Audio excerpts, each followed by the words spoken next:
Bonjour à tous et bienvenue pour cette nouvelle vidéo sur la chaîne de Tenorshare. J'espère que vous allez tous très bien. Bienvenue pour ce nouveau tuto qui vous permettra aujourd'hui de réinitialiser votre identifiant Apple sans pour autant avoir besoin du numéro de téléphone et de l'email. Je vous rassure maintenant, il n'y a vraiment rien de compliqué et pour cela il y aura simplement 3 solutions qui seront présentées. Donc sans plus tarder, commençons par la première solution. Lorsque le code d'accès sera demandé en bas, vous aurez simplement l'option qui vous permettra de bien cliquer sur le mot de passe oublié et ensuite de le récupérer directement en entrant le code de déverrouillage du téléphone et ensuite vous serez bien entendu en mesure de réinitialiser en toute simplicité votre identifiant Apple. Vous l'avez bien vu, il n'y a vraiment rien de complexe par rapport à ça.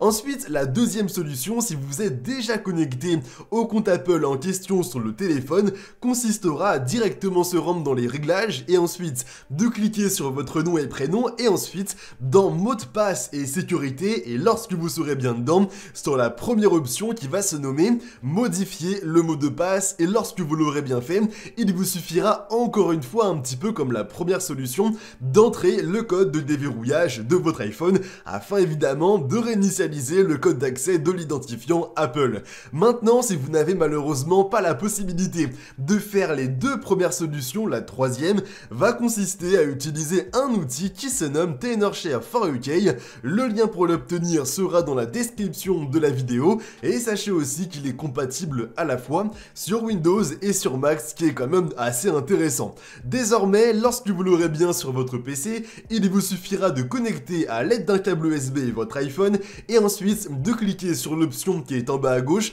et qui vous permet donc de retirer l'identifiant Apple. Désormais, vous aurez deux grandes étapes à bien respecter.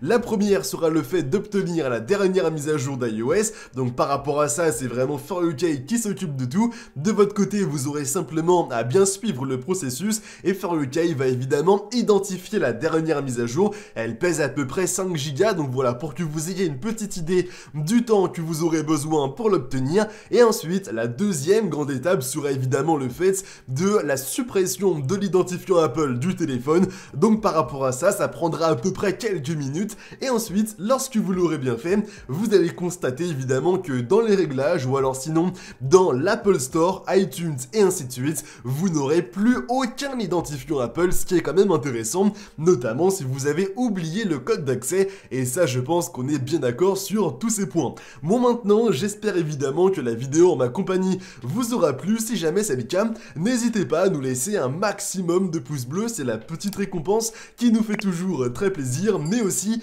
à vous abonner pour ne pas rater toutes nos prochaines vidéos. Maintenant, je vous dis à très bientôt pour de nouveaux tutos. Allez, bye tout le monde!